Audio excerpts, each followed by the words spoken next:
राम कथा मनुष्य को जीना सिखाती है। हमें जिंदगी कैसे जीना है, हमें जीवन कैसा जीना है, ये राम कथा सिखाती है। भागवत कथा हमारी मृत्यु कैसे हो, हमारा अंतिम का क्षण, हमारा आखिरी का क्षण कैसा हो, ये श्रीमद् भागवत कथा सिखाती है। और शिव महापुराण की कथा हम अपने जीवन को जीते जी, हम अपने जीवन को, अपने कार्य को करते हुए, अपने कर्म को करते हुए भगवान की अविरल भक्ति को कैसे प्राप्त कर सकते हैं, ये शिव महापुराण की कथा सिखाती है। एक बार लक्ष्मी जी ने नारायण से कहा था, प्रभु आपका और हमारा झगड़ा होता रहता है, आपका और हमारा विवाद होता रहता है, आप हमारे पति, हम आपकी धर्म पत्नी और विवाद करते हैं। ब्रह्माणी ब्रह्मा जी से कहती है, आप और हमारा विवाद होता रहता है, धन बढ़ गया और घर में सुख भी तो होना चाहिए। शिव भगवान नारायण ने कहा, लक्ष्मी घर की मानसिक स्थिति ठीक करने का सबसे सुंदर तरीका है, सबसे सुंदर तरीका, लक्ष्मी शिव की आराधना करो। लक्ष्मी जी ने कहा, मैं शंकर की आराधना? हाँ।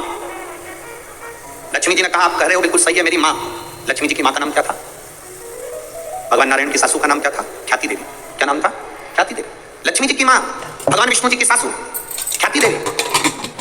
लक्ष्मी जी कहती है, मेरी माँ ने भी मुझे कहा था कि जब मन श्रेष्ठता में ना जाए, मन विचलित हो, मन में चिंता लगी हो, मन विचलितता में, तब शंकर भगवान के पार्थिव शिवलिंग का निर्माण कर उसकी आराधना करना। आप रोज प्रतिदिन यहाँ जितने लोग भी कथा सुन रहे हैं और जितने लोग आस्था चैनल पर, फेसबुक, यूट्यूब पर कथा सुन रहे हैं, बहुत कम लोग होंगे जो रोज शंकर भगवान का पार्थिव शिवलिंग बनाते होंगे और उसकी पूजन करते होंगे। बहुत कम लोग होंगे जो पार्थिव शिवलिंग का निर्माण कर उसका पूजन करते होंगे, बहुत कम लोग।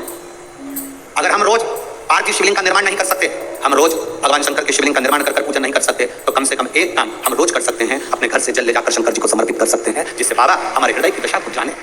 करोड़ मुझे स्वर्ण मुद्रा चाहिए, इस पत्ते का क्या करूंगा?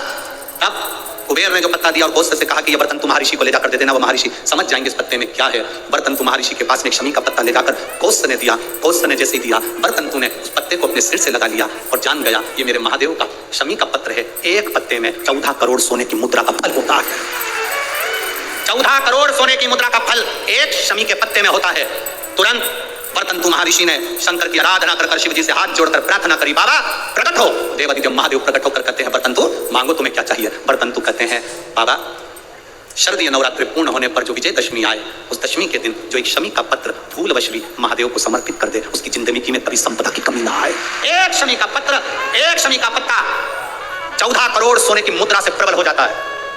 एक शमी का पत्र। आज भी कई जगह पर विजयदशमी के दिन, कई स्थानों पर विजयदशमी के दिन शमी के पत्ते का लेन देन होता है।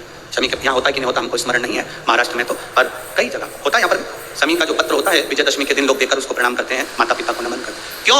आप अपने बच्चे और आपसे पूछेंगे, आपकी औलाद आपसे पूछेगी, आपके आने वाली पीढ़ी आपसे पूछेगी, माँ ये कौन सा नाटक बनाकर रखा है तुम लोगों ने? शमी का पत्ता ले आओ, शमी का पत्ता ले आओ, मिलने जाओ तो शमी का पत्ता, शमी का पत्ता क्यों लिया दिया जाता है? बच्चे पूछेंगे। आज की पीढ़ी बहुत प्रश्न करती है, उसको उत्तर देना पड़ेगा कि एक पत्ते में 14 करोड़ स्वर्ण मुद्रा का फल होता है। एक शमी पत्र में वो फल है। और केवल यही नहीं, शमी के वृक्ष के नीचे, बेलपत्री के वृक्ष के नीचे अगर भूल से भी बच्चा, बूढ़ा, कोई व्यक्ति एक पार्थिव शिवलिंग का निर्माण कर लेता है, भूलवश भी उस पर जल समर्पित कर देता है, भूलवश भी उसके भाव से पुष्प या शमी पत्र या बेलपत्र भी चढ़ा देता है, तो वो इस संसार में कहीं ना कहीं सुख भोगता ही है, उसके जीवन में दुख नहीं। ये उन लोगों के लिए है जो 1 रुपये कमाते हैं, सवाया खर्च होता है, घर में जिनकी संपदा जुड़ती नहीं, बीमारियों में पैसा ज्यादा जाता हो, या कहीं ना कहीं तकलीफ अपनी जिंदगी में आती है, उसके लिए शिव आराधना कार्तिक महीने की थोड़ा ध्यान से श्रवण करें। वैसे तो कार्तिक महीने में जो 3 नवंबर से 9 नवंबर तक ब्रज की भूमि में कोसी कला में जो शिव महापुराण की कथा है 2 बजे से 5 बजे तक, उसमें हम वर्णन करेंगे ही गोपेश्वर गोपी शिव महापुराण की कथा में। फिर भी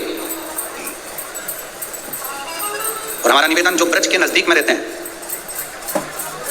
ब्रज की भूमि में कार्तिक महीने में पहली बार शिव महापुराण की कथा होने जा रही है, जो ब्रज के नजदीक में रहते हैं वो बड़े भाव से सुनने के लिए अवश्य बना। जो उसके नजदीक में रहते हैं, जिनको ब्रज रज में बैठकर सर्वेश्वर भगवान कृष्ण की रज में महेश्वर भगवान शंकर की कथा जिनको सुनना है वो सुनेंगे। कार्तिक के महीने में पूर्णिमा से पूर्णिमा के बीच में जो सोमवार पड़े, प्रदोष पड़े, शिवरात्रि पड़े, प्रयास करना। अगर बहुत कष्ट की जिंदगी चल रही हो तो शिवरात्रि, प्रदोष और जितने सोमवार पड़ रहे हो कार्तिक में 4-5 जो सोमवार पड़े, उसमें एक बेलपत्र अशोक सुंदरी वाली जगह पर और शमी पत्र देवादिदेव महादेव के ऊपर, ये 2 जगह पर अवश्य चढ़ा। 1 महीने में जितने सोमवार पड़ जाएं और प्रदोष पड़े और मासिक शिवरात्रि पड़े, उसमें अवश्य चढ़ा। बेलपत्र कहाँ चढ़ाना है? जम के बोलो जरा। अशोक सुंदरी की जगह। और शमी पत्र कहाँ चढ़ाना है? देवाधिदेव महादेव के। एक बार चढ़ाकर देखो,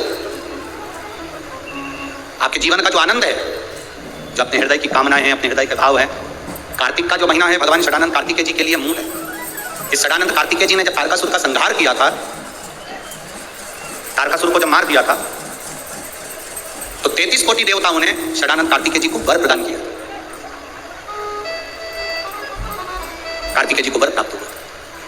तो लक्ष्मी जी ने और भगवान नारायण ने षडानंद कार्तिकेय जी से कहा, हे स्कंद देव, हे कार्तिकेय, कार्तिक के महीने में जो दीप दान करता है उसके घर में कभी संपदा की कमी नहीं आती है। कार्तिक महीने के दीपदान की महत्वता जैसे ही लक्ष्मी और नारायण ने कही, तब ब्रह्मदेव प्रकट हुए और देवाधिदेव महादेव प्रकट हुए, मां पार्वती के साथ में, और ब्रह्मा जी प्रकट हुए मां ब्रह्मणी के साथ में। उन्होंने वर प्रदान कर दिया। षडानंद कार्तिकेय भूलवश भी अगर कोई बेलपत्र और शमी पत्र दोनों एक साथ आपकी बहन अशोक सुंदरी और आपके पिता देवाधिदेव महादेव को शमी पत्र जो समर्पित कर देगा, षडानंद कार्तिकेय इस कार्तिक के महीने में देवाधिदेव महादेव कहते हैं उसके यहाँ कुबेर का भंडार शिव भर देगा। एक शमी पत्र, फिर समझिएगा, ये जो बेलपत्र है ये आप समर्पित करेंगे अशोक सुंदरी वाली जगह पर। कहाँ समर्पित करेंगे? अशोक सुंदरी जगह। और शमी पत्र आप समर्पित करेंगे देवाधिदेव महादेव के ऊपर। बस इसमें एक चीज का स्मरण अपने को करना है, जब अपन अशोक सुंदरी की जगह पर बेलपत्र चढ़ाएंगे तो ये डंडी का जो मुख है ये महादेव के जो खाली स्थान है, खाली वाली जगह, उसी ओर होगा। शमी पत्र की जो डंडी का मुख है इसी की और जिस ओर तुमने बेलपत्र चढ़ाया है उसी ओर शमी पत्र की भी डंडी का मुख उसी ओर होगा। जहां पर आप बेलपत्र की डंडी का मुख रख रहे हैं उसी ओर शमी पत्र की डंडी का भी मुख उसी ओर होगा। तो श्री शिवाय नमस्तुभ्यम, हर हर महादेव। दोस्तों, आप सभी दर्शकों का हमारे इस चैनल चास मस्ती में स्वागत है। अगर आपको ये वीडियो थोड़ी सी भी पसंद आई हो तो प्लीज़ इस वीडियो को लाइक और शेयर जरूर करिएगा और कमेंट बॉक्स में हर हर महादेव या श्री शिवाय नमस्तुभ्यम जरूर लिखिएगा। अगर आप इस चैनल पर नए हैं तो प्लीज़ प्लीज़ प्लीज़ इस चैनल को सब्सक्राइब जरूर करिएगा। धन्यवाद।